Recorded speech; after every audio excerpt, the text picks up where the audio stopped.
Hi ಗೆಳೆಯರೇ, ನಾನು ಸರೋಜ. ನನ್ನ ಯಜಮಾನರು ಹಳ್ಳಿಯಲ್ಲಿದ್ದಾಗ ಒಂದು ದಿನ ಪಕ್ಕದ ಮನೆಯ ಯುವಕ ನಮ್ಮ ಮನೆಗೆ ಬಂದು ಸಹಾಯ ಮಾಡಿದದ್ದರ ಬಗ್ಗೆ ನಿಮಗೆ ಹೇಳ್ತೀನಿ. ಆಗಿನ್ನೂ ಡಿಗ್ರಿ ಓದುತ್ತಿದ್ದ ಹರೀಶ್ ಬೇಸಿಗೆ ರಜೆಯಲ್ಲಿ ಹಳ್ಳಿಯಲ್ಲಿ ಸರಿಯಾಗಿ ಹಾಲು ಮೊಸರು ತಿಂದುಕೊಂಡು ನೋಡೋಕೆ ಪೈಲ್ವಾನ್ ಇದ್ದ ಅವನನ್ನು ಒಮ್ಮೆ ನೋಡಿದರೆ ಮತ್ತೆ ನೋಡಬೇಕು ಎನ್ನುವಂತೆ ಇದ್ದ ಅವನನ್ನು ನೋಡಲು ಎರಡು ಕಣ್ಣು ಕೂಡ ಸಾಲದು. ನನ್ನ ಅದೃಷ್ಟ ಎಂಬಂತೆ ಅವನು ಪುನರ್ವಸತಿ ಕಲ್ಪಿಸಿದ ನಮ್ಮ ಹೊಸ ಊರಿನ ಪಕ್ಕದ ಮನೆಯಲ್ಲಿಯೇ ಇದ್ದ. ಇನ್ನು ನಾನು ನೋಡಲು ಅಂದವಾಗಿದ್ದು, ಉದ್ದವಾದ ಕೂದಲು, ನೇರವಾದ ಮೂಗು, ಕಮಲದಂತಹ ಕಣ್ಣುಗಳು, ಚಂದಿರನಂತೆ ಮುಖ, ಉಳಿದಂತೆ ಎಲ್ಲವೂ ತುಸು ಜಾಸ್ತಿಯೇ ಇತ್ತು. ನನ್ನ ಕೂಡ ನೋಡಿದರೆ ಊರಿನವರು ಹಾಗೆ ನೋಡುತ್ತಾ ನಿಲ್ಲುತ್ತಿದ್ದರು. ನನಗೆ ಮದುವೆಯಾಗಿ ಇನ್ನು 1 ವರ್ಷ ಆಗಿರಲಿಲ್ಲ. ನನ್ನ ಯಜಮಾನ ಹಳ್ಳಿಯಲ್ಲಿ ಬಿಟ್ಟು ಸಿಟಿಗೆ ಹೋಗಿದ್ದ. ಅವನು ಅಲ್ಲಿಯೇ ನೋಡು ಕಂಪನಿಯಲ್ಲಿ ಕೆಲಸ ಮಾಡುತ್ತಿದ್ದರಿಂದ ಅಲ್ಲಿ ಮನೆ ಹುಡುಕಿದ ಮೇಲೆ ನಿನ್ನ ಕರೆದುಕೊಂಡು ಹೋಗ್ತೀನಿ ಅಂತ ಹೇಳಿ ಹೋಗಿ 6 ತಿಂಗಳು ಆಗಿತ್ತು. ನಾನು ಕಾಯುತ್ತಲೇ ಇದ್ದೆ. ಆದರೆ ಅವನು ಬಂದು ನನ್ನ ಕರೆದುಕೊಂಡು ಹೋಗಲೇ ಇಲ್ಲ. ಉಳಿದಂತೆ ಅವನಿಗೆ ಫೋನ್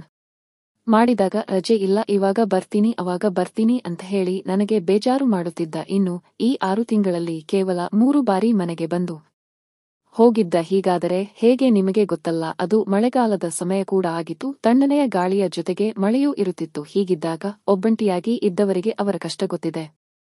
ಹೀಗಾಗಿ ನನಗೆ ತುಸು ಜಾಸ್ತಿಯೇ ಕಷ್ಟ ಆಗಿತ್ತು. ಇನ್ನು ನಾನು ಮನೆಯಲ್ಲಿ ಇದ್ದಾಗ 2-3 ದಿನಕ್ಕೊಮ್ಮೆ ಸಮಾಧಾನ ಮಾಡಿಕೊಂಡರೂ ಸಹಿತ ಅಷ್ಟೇನೂ ಪ್ರಯೋಜನ ಆಗುತ್ತಿರಲಿಲ್ಲ. ಇನ್ನು ಅವನು ಬಂದಾಗೊಮ್ಮೆ ಆದರೂ ನಾನು ಸಂತೋಷವಾಗಿ ಸಮಯ ಕಳೆಯಬೇಕು ಎಂದುಕೊಂಡರು. ಅವನು ಕೇವಲ ಕಡಿಮೆ ಹೊತ್ತಿನಲ್ಲಿ ನನ್ನ ಜೊತೆಗೆ ಸಮಯ ಕಳೆಯುತ್ತಿದ್ದ. ಇದರಿಂದ ನನಗೆ ಅಸಮಾಧಾನ ಆಗುತ್ತಿತ್ತು. ಅವನಿಗೆ ನಾನು ಲೆಕ್ಕಕ್ಕೆ ಇದ್ದಿರಲಿಲ್ಲ. ಹಾಗಾಗಿ ಸುಮ್ಮನೆ ನಾನು ಆಗಾಗ ಕೈಕೆಲಸ ಮಾಡುತ್ತಾ ಇರುತ್ತಿದ್ದೆ. ಇನ್ನು ಹಸಿವು ತೀರಲು ಮನೆಯಲ್ಲಿ ಇದ್ದ ತರಕಾರಿಯನ್ನು ಬಳಸುತ್ತಿದ್ದೆ. ಅಷ್ಟೇ ಅಲ್ಲ, ಮನೆಯಲ್ಲಿ ಬೇರೆಯವರು ಇರುತ್ತಿದ್ದರಿಂದ ನಾನು ತುಸು ಎಚ್ಚರಿಕೆಯಿಂದ ಸಹ ಇರಬೇಕಿತ್ತು. ಅಲ್ಲದೆ ಕಾಲೇಜಿನ ದಿನಗಳಿಂದಲೂ ಸಹ ಎಂದಿಗೂ ದಾರಿ ತಪ್ಪಿ ನಡೆಯದಿರಲಿಲ್ಲವಾದರೂ ನನ್ನ ಬಗ್ಗೆ ಕಾಳಜಿ ವಹಿಸುವಲ್ಲಿ ನನ್ನ ಯಜಮಾನ ವಿಕಲನಾಗಿ ಬಿಟ್ಟಿದ್ದ. ಇನ್ನು ಹೊಲದಲ್ಲಿ ನಾವು ಕಬ್ಬು ಹಾಕಿದ್ದೆವು. ಆಗಾಗ ನಾನು ಹೊಲಕ್ಕೆ ಹೋದಾಗ ಅದನ್ನು ನೋಡುತ್ತಾ ಹಾಗೆ ನಿಲ್ಲುತ್ತಿದ್ದೆ. ಕಬ್ಬನ್ನು ಹೇಗೆ ಮಷೀನ್ನಲ್ಲಿ ಹಿಂಡಿ ಹಿಪ್ಪೆ ಮಾಡುತ್ತಾರೋ ಹಾಗೆ ಮಾಡಿದರೆ ಒಳ್ಳೆಯದು ಆಗುತ್ತೆ ಎಂದು ಆಗಾಗ ಎನಿಸುತ್ತಿತ್ತು. ನನ್ನ ಜೀವನವು ಹಾಗೆ ಆಗಿತ್ತು. ಕಷ್ಟಗಳಿಂದ ನನಗೆ ಸಾಕಾಗಿ ಬಿಟ್ಟಿತ್ತು. ಆದರೂ ನನ್ನ ಜೀವನ ಎಲ್ಲರಂತೆ ನಡೆಯುತ್ತಲಿತ್ತು. ಜೀವನದಲ್ಲಿ ಏಕಾಂಗಿಯಾಗಿ ಇದ್ದೀನಿ ಎಂದು ಬಹಳಷ್ಟು ಸಮಯದಿಂದ ಎನಿಸುತ್ತಿತ್ತು. ಯಾಕೋ ನನ್ನ ಕಷ್ಟಕ್ಕೆ ಕೊನೆಯ ಇಲ್ಲ. ಒಂದು ಸಾರಿ ಸಿಟಿಗೆ ಹೋದರೆ ಅಲ್ಲಿ ನನ್ನ ಯಜಮಾನನ ಜೊತೆಗೆ ಆರಾಮವಾಗಿ ಇರಬಹುದು ಎಂದುಕೊಳ್ಳುತ್ತಿದ್ದೆ. ಹೀಗೆ ಇದ್ದಾಗಲೇ ಹರೀಶ್ ನನ್ನ ಪರಿಚಯವಾಗಿತ್ತು. ಅವರ ಮನೆಗೆ ನಾನು ತಪ್ಪದೆ ದಿನಾಲೂ ಹೋಗಿ ಅವರ ಮನೆಯಲ್ಲಿ ಕುಳಿತು ಗಂಟೆಗೆ ಗಟ್ಟಲೆ ಅವನ ಕುಟುಂಬಸ್ಥರ ಜೊತೆಗೆ ಮಾತಾಡುತ್ತಿದ್ದೆ. ಇನ್ನು ಅವನ ಮನೆಗೆ ಹೋದಾಗ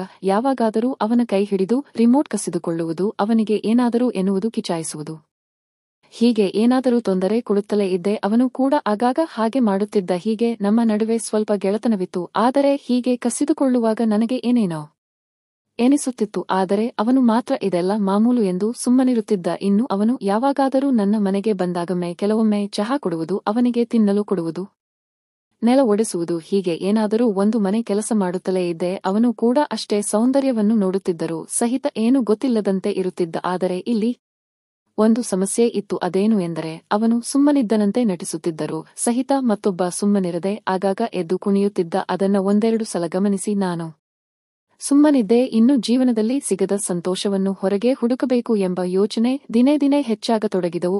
ಅಲ್ಲದೆ ಕಾಲೇಜಿನ ದಿನಗಳಲ್ಲಿ ಯಾವತ್ತೂ ಪ್ರವಾಸ, ಹೊರಗೆ ಸುತ್ತಾಟ, ಪಾರ್ಕ್, ಹೋಟೆಲ್ ಎಂದು ಯಾರ ಜೊತೆಗೂ ನಾನು ಹೋಗಿರಲಿಲ್ಲ. ಒಂಟಿ ತೋಳದಂತೆ ಯಾವಾಗಲೂ ಒಬ್ಬಂಟಿಯಾಗಿ ಇದ್ದೆ. ಆದರೆ ಹಾಗೆ ಇದ್ದು ನಾನು ಸಾಧಿಸಿದ್ದ ಆದರೂ ಏನು ಎಂದು ನನಗೆ ಎನ್ನಿಸತೊಡಗಿತ್ತು. ಇನ್ನು ನನ್ನ ಯಜಮಾನನು ನಾನು ಫೋನ್ ಮಾಡಿದರೆ ಮಾತ್ರ ಮಾತಾಡುತ್ತಿದ್ದ, ಇಲ್ಲವಾದರೆ ತನ್ನ ಕೆಲಸ ಎಂದು ಸುಮ್ಮನಾಗುತ್ತಿದ್ದ. ಹೀಗಾಗಿ ನನಗೆ ಏಕಾಂಗಿತನ ಕಾಡಲು ಆರಂಭಿಸಿ ಏನಾದರೂ ಮಾಡಿ ಒಂದು ದಾರಿ ಕಂಡುಕೊಳ್ಳಬೇಕು ಎಂದುಕೊಳ್ಳಬೇಕಾದರೆ ನನಗೆ ನೆನಪಿಗೆ ಬಂದಿದ್ದು ಇದೇ. ಹರೀಶ್ ಹೀಗೆ ಇದ್ದಾಗಲೇ ಒಂದು ದಿನ ಮನೆಯಲ್ಲಿ ಎಲ್ಲರೂ ಊರಿಗೆ ಹೋಗಬೇಕಾದ ಪರಿಸ್ಥಿತಿ ಬಂದಿತ್ತು. ಅದೇ ಹೊತ್ತಿಗೆ ನಾನು ಅಲ್ಲಿಗೆ ಬರಲು ಆಗುವುದಿಲ್ಲ, ನನಗೆ ಸಮಸ್ಯೆಯಾಗಿದೆ ಅಂತ ಹೇಳಿ ಅವರ ಜೊತೆಗೆ ಹೋಗಲೇ ಇಲ್ಲ. ಆದರೆ ಇದೇ ಸರಿಯಾದ ಸಮಯ ಇರುವ 3 ದಿನದಲ್ಲೇ ಏನಾದರೂ ಮಾಡಿ ಆ ಕೆಲಸ ಮಾಡಬೇಕು ಎಂದು ಯೋಚಿಸಿ ಮಾರನೇ ದಿನವೇ ನಾನು ಪಕ್ಕದ ಮನೆಯವರಿಗೆ ಮನೆ ಸ್ವಚ್ಛಗೊಳಿಸುತ್ತಿದ್ದೇನೆ, ಸ್ವಲ್ಪ ಹರೀಶ್ ನನ್ನ ಕಳಿಸಿಕೊಡಿ, ಮನೆಯಲ್ಲಿ ಕೂಡ ಯಾರಿಲ್ಲ, ನನಗೂ ಸಹಾಯ ಆಗುತ್ತೆ ಅಂದಾಗ ಅವರು ಸರಿ ಎಂದು ಖುಷಿಯಿಂದ ಕಳುಹಿಸಿದರು. ಇನ್ನು ಅವನು ಬರುವ ಮುಂಚೆ ನಾನು ಮನೆಯ ಅಟ್ಟದ ಮೇಲೆ ಕೆಳಗೆ ಇಳಿಸಿ ಅದನ್ನು ಸ್ವಚ್ಛ ಮಾಡಿದ್ದೆ. ಇವಾಗ ಇದರ ಜೊತೆಗೆ ಬೇರೆ ಬೇರೆ ಹಳೆಯ ಸಾಮಾನುಗಳನ್ನು ಮೇಲೆ ಇಡುವುದು ಬಾಕಿ ಇತ್ತು. ಇದೇ ಹೊತ್ತಿಗೆ ಅವನು ಗೇಟ್ ತೆಗೆದು ಒಳಗೆ ಬಂದಂತೆ ಸಫಲವಾಗಿತ್ತು. ನಾನು ಸುಮ್ಮನೆ ಸ್ವಚ್ಛ ಮಾಡುತ್ತಾ ಇದ್ದೆ. ಅವನು ನನ್ನನ್ನು ಕೂಗುತ್ತಾ ನೇರವಾಗಿ ಒಳಗೆ ಬಂದು ನನ್ನನ್ನು ನೋಡುತ್ತಲೇ ನಿಂತಿದ್ದ. ಯಾಕಂದರೆ ನಾನು ಬಟ್ಟೆಯ ಬಗ್ಗೆ ತಲೆ ಕೆಡಿಸಿಕೊಳ್ಳದೆ ಮನೆಯನ್ನು ಸ್ವಚ್ಛ ಮಾಡುತ್ತಿದ್ದೆ. ಕಿಟಕಿಯಿಂದ ಬರುತ್ತಿದ್ದ ಬೆಳಕಿನಲ್ಲಿ ಎಲ್ಲಾ ಸೌಂದರ್ಯವೂ ಸ್ಪಷ್ಟವಾಗಿ ಕಾಣುತ್ತಿತ್ತು. ಆಗ ನಾನು, ಬಾರು ಇದನ್ನು ಮೇಲಿಡು, ಇವತ್ತು ಜಾಸ್ತಿ ಕೆಲಸ ಇದೆ, ಸ್ವಲ್ಪ ಸಹಾಯ ಮಾಡುವೆ ಎಂದು ಹೇಳಿದಾಗ ಅವನು ಸರಿಯೇ ಅಂತ ಹೇಳಿದ. ಇನ್ನು ಹೀಗೆ ಮನೆಯನ್ನು ಸ್ವಚ್ಛ ಮಾಡುವಾಗಲೆಲ್ಲ ಅವನು ಆಗಾಗ ಆ ಧೂಳಿನ ನಡುವೆ ನನ್ನ ಸೌಂದರ್ಯವನ್ನು ಕಣ್ತುಂಬಿಕೊಳ್ಳುತ್ತಿದ್ದ. ಅವನನ್ನು ನೋಡಿದರೆ ಆ ಬಗ್ಗೆ ಯೋಚಿಸುವುದು ಅಂತ ನಾನು ಸುಮ್ಮನಿರುತ್ತಿದ್ದೆ. ಆಮೇಲೆ ಅಡುಗೆ ಮನೆ ಸ್ವಚ್ಛ ಮಾಡಿದ ಮೇಲೆ ಅವನು ಎಲ್ಲಾ ಸಾಮಾನುಗಳನ್ನು ಮೇಲೆತ್ತಿದ. ನಾನು ಅವನನ್ನು ನೋಡುತ್ತಾ ಅವನಿಗೆ ಬಾಕಿ ಉಳಿದ ಕೊಡುತ್ತಿದ್ದೆ. ಕೊನೆಗೆ ಮನೆಯೆಲ್ಲ ಸ್ವಚ್ಛ ಮಾಡಿದ ಮೇಲೆ ಅವನು ನಾನು ಹೋಗ್ತೀನಿ ಎಂದು ಹೇಳಿದಾಗ ಅವನಿಗೆ ಏನು ಹೇಳಬೇಕು ಎಂದು ಗೊತ್ತಾಗದೆ ನನಗೆ ಗೊಂದಲವಾಗಿತ್ತು.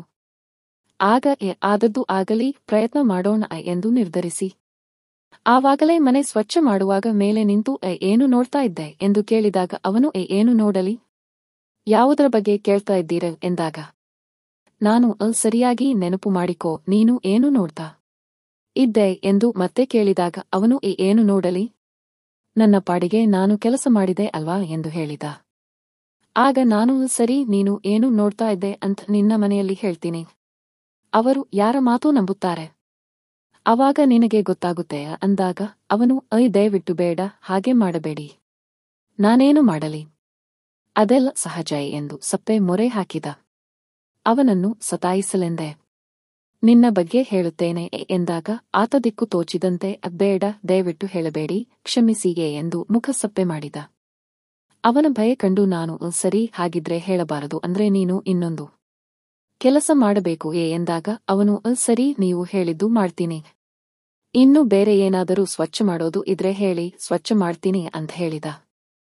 ಆಗ ನಾನು ಸರಿ, ನಾನು ಹೇಳಿದ ಹಾಗೆ ಕೇಳು, ಇಲ್ಲಿ ಅಡುಗೆ ಮನೆಗೆ ಬಾ, ಸ್ವಲ್ಪ ಕೆಲಸ ಇದೆ ಎಂದಾಗ ಅವನು ನನ್ನ ಹಿಂದೆ ಬಂದ.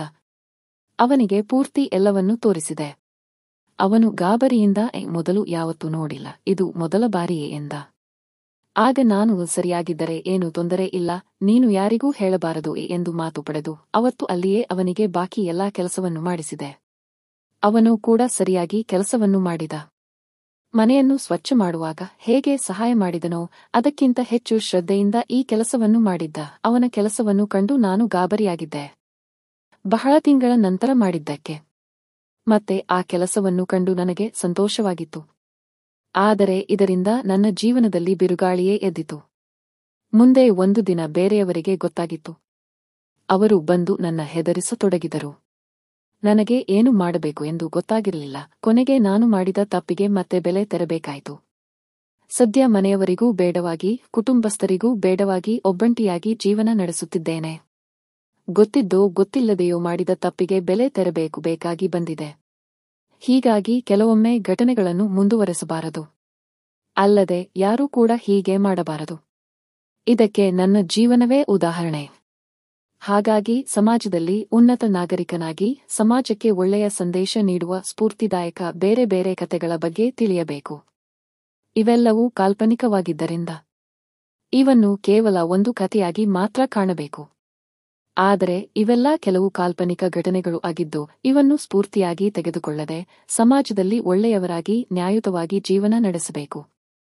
ಇನ್ನು ಯಾರೂ ಕೂಡ ಗೊತ್ತಿದ್ದು ಗೊತ್ತಿಲ್ಲದೆಯೂ ತಪ್ಪುಗಳನ್ನು ಮಾಡಬಾರದು ಗೆಳೆಯರೇ. ಈ ಕತೆ ಇಷ್ಟವಾಗಿದ್ದರೆ ವಿಡಿಯೋಗೆ ಲೈಕ್ ಮಾಡಿ, ಚಾನೆಲ್ ಸಬ್ಸ್ಕ್ರೈಬ್ ಮಾಡಿ. ಧನ್ಯವಾದ.